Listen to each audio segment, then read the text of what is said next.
Good morning बच्चों। तो आज की हमारी ये क्लास जूनियर के लिए रहेगी। तो कल हमने क्या पढ़ा था? कल हमने इलेक्ट्रिक करंट के बारे में पढ़ा था। तो हमने पढ़ा था कि electric currents have two types, one है AC and second is DC। ठीक, आज हम क्या पढ़ेंगे कि DC के अपेक्षा AC के गुण। कल हमने AC और DC दोनों के बारे में पढ़ा था कि AC करंट होती है प्रत्यावर्ती धारा, DC होती है दिष्ट धारा। तो आज हम पढ़ेंगे कि जो AC के गुण होते हैं वो DC के कंपैरिजन में कौन कौन से AC के गुण होते हैं। ठीक है ना? तो हम एक एक करके पढ़ेंगे। सारे गुण हमने लिख दिए हैं, ये आपकी बुक में भी मिल जाएंगे, आप बुक से भी पढ़ने की कोशिश करिएगा। यहाँ हम एलबोरेट करेंगे, समझाएंगे आपको। ठीक, तो पहला गुण है निम्न लागत पर पारेषण। ठीक ना? निम्न लागत पर, यहां तक तो समझ में आया होगा। पारेषण, पारेषण का मतलब होता है ट्रांसमिशन। ठीक, जो AC का ट्रांसमिशन होता है वह DC के मुकाबले में निम्न लागत पे होता है। ठीक, तो निम्न लागत पर पारेषण होता है। ठीक ना? इसमें कुछ टर्म्स ऑफ कंडीशन होती है, जैसे कि 500-600 किलोमीटर तक जो AC का ट्रांसमिशन होता है वह सस्ता होता है, फिर 500-600 किलोमीटर के बाद DC का ट्रांसमिशन सस्ता होता है। पर हम अगर जनरली बात करें तो हम यही समझेंगे कि निम्न लागत पर पारेषण, तो जो AC का पारेषण होता है, AC का ट्रांसमिशन किया जाता है। ट्रांसमिशन मतलब एक स्थान से दूसरे स्थान तक तार क्या सप्लाई को ले जाना। ठीक है ना? हम एक स्थान से दूसरे स्थान तक, कोई स्थान A से कोई स्थान B तक जब हम विद्युत का पारेषण करते हैं, ट्रांसमिशन करते हैं, यही कहलाता है पारेषण। ठीक है ना? तो ये क्या होता है? AC का सस्ता होता है। AC का क्या होता है? AC का सस्ता होता है। मान लीजिए 100 किलोमीटर हम लेके गए AC प्रत्यावर्ती धारा को, AC धारा को, तो AC का ट्रांसमिशन क्या होता है? Is better than DC। ठीक है ना? क्या है? यह बेटर है। तो इसीलिए पहला पॉइंट है निम्न लागत पर पारेषण। ठीक, फिर क्या होता है? उच्च वोल्ट। अब एक्चुअली में होता कैसे है? निम्न लागत पर पारेषण कैसे हो जाता है? एक्चुअली में क्या होता है कि हम जो हमारा ये सेकंड पॉइंट है उच्च वोल्टता पर उत्पादन, तो जो AC का उत्पादन होता है, जो हम AC का उत्पादन करते हैं, आपको भी पता है कि विद्युत एक ऊर्जा है और इस विद्युत ऊर्जा को हम उत्पादित कर सकते हैं। ठीक है ना? तो यह जब हम AC को भी उत्पादित कर सकते हैं और DC को भी उत्पादित कर सकते हैं। तो यह जो हम AC को उत्पादन करते हैं, यह 11 kV से लेके और 33 kV तक का उत्पादन मैक्सिमम इतना होता है। ठीक है ना? 11 किलो वोल्ट से लेके 33 किलो वोल्ट तक, यानी 11,000 वोल्टेज से लेके 33,000 वोल्टेज तक का हम AC को उत्पादन करते हैं। जबकि DC का जो उत्पादन होता है वह 650 से लेके 1000 वोल्टेज तक का ही होता है। ठीक है ना? तो ये आप देख पा रहे होंगे कि ये बहुत कम है, 1000 वोल्टेज तक, यानी कि 650 वोल्टेज से लेके 1000 वोल्टेज तक का ही मैक्सिमम उत्पादन है। जबकि AC का उत्पादन 11,000 से लेके 33,000 तक। ठीक, फिर उसमें हम स्टेप अप ट्रांसफार्मर लगा के इस वोल्टेज को और भी बढ़ा देते हैं और फिर हम ट्रांसमिशन करते हैं। ठीक है, ताकि ओवरहेड लाइन में जो खुले कंडक्टर होते हैं उसमें अगर दूरी जैसे लंबाई बढ़ती है तो उसका प्रतिरोध भी बढ़ेगा, तो वोल्टेज लॉस चाहे जितना भी हो जाए फिर भी जितना हमको जरूरत रहती है तो AC का वोल्टेज हमको वहाँ मिल जाता है, जबकि DC में बहुत ज़्यादा वोल्टेज ड्रॉप हो जाएगा। ठीक, तो उच्च वोल्टता पर उत्पादन, तो AC का उत्पादन DC के मुकाबले में ज़्यादा वोल्टेज का हम कर लेते हैं। ठीक, इसीलिए इसका पारेषण बहुत अच्छा माना जाता है। AC का पारेषण इसीलिए सस्ता होता है क्योंकि जो DC होती है वो 650 वोल्टेज का होता है, तो हम इसको तो पारेषित कर नहीं सकते, 1000 वोल्टेज को पारेषित कर नहीं सकते हैं। तो फिर हम करते क्या है? AC को उत्पादित करते हैं, AC को DC में परिवर्तित करते हैं, फिर DC का ट्रांसमिशन करें।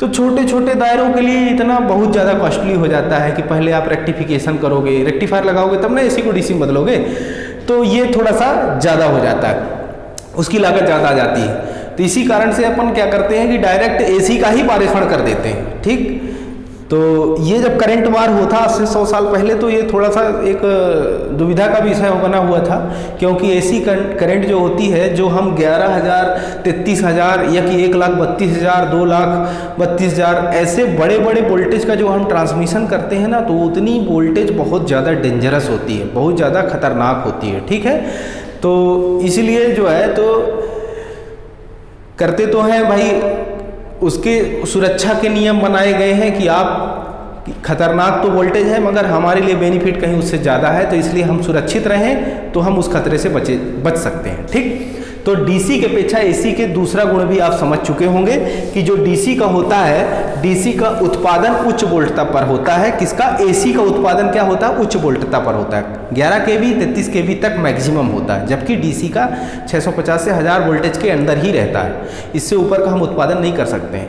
फिर अगर हमको इससे ऊपर का डीसी चाहिए तो हम एसी से ही डीसी को परिवर्तित करते हैं। ठीक, तो इतने छोटे वोल्टेज को हम इतना लंबा तक ट्रांसफर नहीं कर सकते हैं। अगर हम उत्पादित सोचें कि हम डीसी को कई यूनिट में उत्पादित करें और फिर उसको ट्रांसफर करें, तो ये पॉसिबल नहीं है, क्योंकि वहाँ पर वोल्टेज ड्रॉप बहुत ज़्यादा हो जाएगा। फिर तीसरा ऑप्शन आता है सरल वोल्टता परिवर्तन। ठीक है ना, जो हम एसी का वोल्टेज परिवर्तन है वो हम सरलता से कर लेते हैं। ये आप इस डिवाइस को तो जानते ही होंगे, ये क्या है? ट्रांसफार्मर है। तो ट्रांसफार्मर का काम ही वोल्टेज परिवर्तन करना होता है। ठीक है, अगर हमको बहुत ज़्यादा वोल्टेज की ज़रूरत है तो हम स्टेप अप ट्रांसफार्मर लगा देते हैं, अगर हमको कम वोल्टेज की ज़रूरत है तो हम स्टेप डाउन ट्रांसफार्मर लगा देते हैं। आप यहाँ देखे भी होंगे लैब में बहुत छोटे छोटे 6 वोल्टेज आउटपुट के ट्रांसफार्मर है। 9 voltage, 12 voltage, 18 voltage, 24 voltage, 110 voltage, 230 voltage, इस तरह के बहुत सारे स्टेप डाउन और स्टेप अप। ये स्टेप अप और स्टेप डाउन, ये 2 तरह के ट्रांसफार्मर होते हैं। उस हिसाब से हम एसी का जो है वोल्टेज परिवर्तन आसानी से कर लेते हैं। ट्रांसफार्मर मशीन है और बहुत ही अच्छी इफिशियंसी है इसकी। ठीक ना, ये स्टैटिक मशीन होती है, इसकी इफिशियंसी बहुत अच्छी होती है। 95 से लेके 98% तक की इफिशियंसी होती है इस ट्रांसफार्मर की। ठीक, तो इसमें हम वोल्टता का परिवर्तन बहुत आसानी से कर लेते हैं। जबकि डीसी में क्या होता है, डीसी पे वोल्टता परिवर्तन आसानी से नहीं कर पाते हैं, उसमें हमारा वोल्टेज बहुत मात्रा में लॉस हो जाता है और हम उसमें क्या है रोटेटरी स्विच वगैरह लगा के और रजिस्टर लगा के वोल्टेज को हम परिवर्तित करते हैं, मगर वो कहीं ना कहीं किफ़ायती नहीं है, उससे हमारी ऊर्जा का बहुत नुकसान होता है। ठीक, बट इसमें ऊर्जा का नुकसान नहीं होता है। फिर अगला नंबर का जो हमारा ऑप्शन है वह है सरल उपकरण संरचना। देखिए, जो एसी के उपकरण होते हैं, जो एसी के उपकरण कौन कौन से हैं? एसी के उपकरण, एसी के उपकरण में 2-4 आप बताइए। तो पहला है जैसे कि ट्रांसफार्मर, ठीक है ना। दूसरा क्या है? AC machine. क्या है? AC machine. अब तो ये ट्रांसफार्मर है, एसी मशीन है, या कि एसी से संचालित हो कोई भी चीज़ हो, तो उसकी संरचना क्या होती है? उन उपकरणों की संरचना बहुत आसान होती है। जैसे ट्रांसफार्मर है, ट्रांसफार्मर कितना आसान होता है, एक प्राइमरी वाइंडिंग होती है, एक सेकेंडरी वाइंडिंग होती है।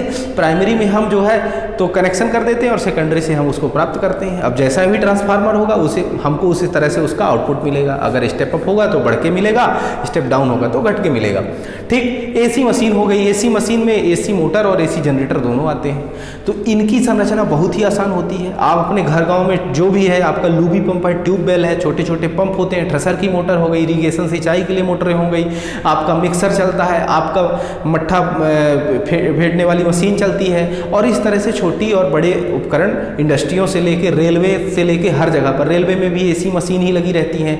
ठीक, और बड़े बड़े फैक्ट्रियों में बहुत बड़ी बड़ी मोटर भी क्या लगी रहती है? एसी की ही लगी रहती है, और छोटे तबके की मोटर भी एसी में रहती है। इवन की सिलाई मशीन वगैरह में छोटी छोटी मोटर होती है, वो सब एसी की मोटर होती हैं। आपका कूलर हो गया, पंखा हो गया, इनकी संरचना कितनी आसान होती है।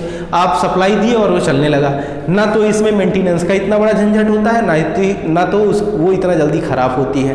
तो रिलायबल है, हमको एसी करंट प्राप्त होता है, हमको अपने सिरोपर लाइन से, ओवरहेड लाइन से, यानी कि जहाँ सब स्टेशन होते हैं वहाँ से हमारे घर तक जो बिजली आती है वो एसी की ही आती है, तो उसमें कोई परिवर्तन करना नहीं होता है। हमारे घर में जो 230 वोल्टेज की सप्लाई प्राप्त होती है उससे हमारे घर के उपकरण बाखूबी चल पाते हैं। ठीक, तो आपका कोई भी घर का उपकरण हो, जैसे कि आपका मिक्सर हो गया, गीजर हो गया, वॉशिंग मशीन हो गई, फ्रिज हो गया और आपका कूलर हो गया, इस तरह से आपके वो तमाम मोटर मशीनें सब चलती हैं और आप उस भौतिकता का लाभ उठाते हैं। तो कहीं ना कहीं उसके जो उपकरण होते हैं उनकी संरचनाएं बहुत आसान होती हैं और एक बार खरीद लेने पर बहुत लंबे समय तक उसमें कोई मेंटेनेंस नहीं करना पड़ता है और बराबर हम वो चलती रहती हैं। तो एसी के उपकरण ज़्यादा रिलायबल है, जबकि जो डीसी के उपकरण होते हैं वो बहुत सेंसिटिव होते हैं, वो वोल्टेज वेरिएशन को ज़्यादा नहीं सहन कर पाते हैं और वो ख़राब हो जाते हैं, और उसमें बहुत क्रिटिकल होते हैं, बहुत सेंसिटिव होते हैं और बहुत महंगे भी होते हैं अपेक्षाकृत एसी की। ठीक, तो इसीलिए एसी के गुण डीसी के अपेक्षा ज़्यादा अच्छे हैं। फिर हम अगला और लास्ट गुण के बारे में पढ़ेंगे, सरलता से डीसी में परिवर्तन। तो ये भी बहुत अच्छा सा गुण है। एसी यानी कि प्रत्यावर्ती धारा, ये बहुत ही अच्छी है डीसी के मुकाबले में कुछ समय सीमा के लिए। ठीक, तो जो प्रत्यावर्ती धारा होती है इसको हम आसानी से दिष्ट धारा में परिवर्तित कर सकते हैं, बहुत ही आसानी से। ठीक, मात्र एक और सिर्फ एक डायोड से हम एसी को किस में परिवर्तित कर सकते हैं, डीसी में परिवर्तित कर सकते हैं। ठीक, तो हम इस परिवर्तन को रेक्टिफिकेशन कहते हैं, और रेक्टिफिकेशन के कई तरीके हैं, हाफ वेव, फुल वेव और ब्रिज रेक्टिफायर, इनका इस्तेमाल करके हम एसी को डीसी में बहुत आसानी से परिवर्तित कर सकते हैं। तो सरलता से डीसी में परिवर्तित हो जाती है, जबकि डीसी को एसी में परिवर्तित करने के लिए हमको इन्वर्टर की आवश्यकता पड़ती है। जो आपके घर में इन्वर्टर लगे रहते हैं, तो वो डीसी यानी कि बैटरी से सप्लाई लेके और फिर एसी हमारे घर के पंखे को चलाती है, हमारे घर के मशीन, मोटर और हमारे घर की लाइट को जलाती है। तो वो कौन सी लाइट होती है, वह डीसी को एसी में परिवर्तित करती है, इसलिए उसे हम इन्वर्टर कहते हैं। उसके अंदर थायरिस्टर वगैरह लगे रहते हैं जो इस प्रक्रिया को अंजाम देते हैं। आजकल नई टेक्नोलॉजी में जो भी इन्वर्टर आ रहे हैं वहाँ पर स्विचिंग के लिए IGBT और मॉसफेट का उपयोग होता है। इन सब सारी चीज़ों की जानकारी हम आपको नेक्स्ट क्लासों में, अगले क्लासों में फिर देते रहेंगे। तब तक आप इन सब चीज़ों को पढ़ते रहिए टॉपिक बाय टॉपिक। ठीक है, तो आई होप आपको ये सारी चीज़ें समझ में आई होंगी। आपके बुक का पॉइंट है, आप अपने बुक से भी इनको पढ़ने की कोशिश करिएगा कि डीसी के अपेक्षा एसी के कौन कौन से गुण हैं। ठीक है ना, ये जानना आपके लिए बहुत ज़रूरी है और यह इलेक्ट्रॉनिक मैकेनिक ट्रेड के लिए बहुत महत्वपूर्ण भी है। ठीक है ना, तो आज के लिए इतना ही। धन्यवाद। आशा करता हूँ आपको समझ में आया होगा। अगले में फिर मिलेंगे। आपको कोई क्वेरी हो, आपका कोई प्रश्न हो, तो आप हमको व्हाट्सएप में कमेंट सेक्शन पे कोई भी चीज़ें आप डाल सकते हैं, अपना प्रश्न पूछ सकते हैं। ठीक है, ओके, धन्यवाद, थैंक यू।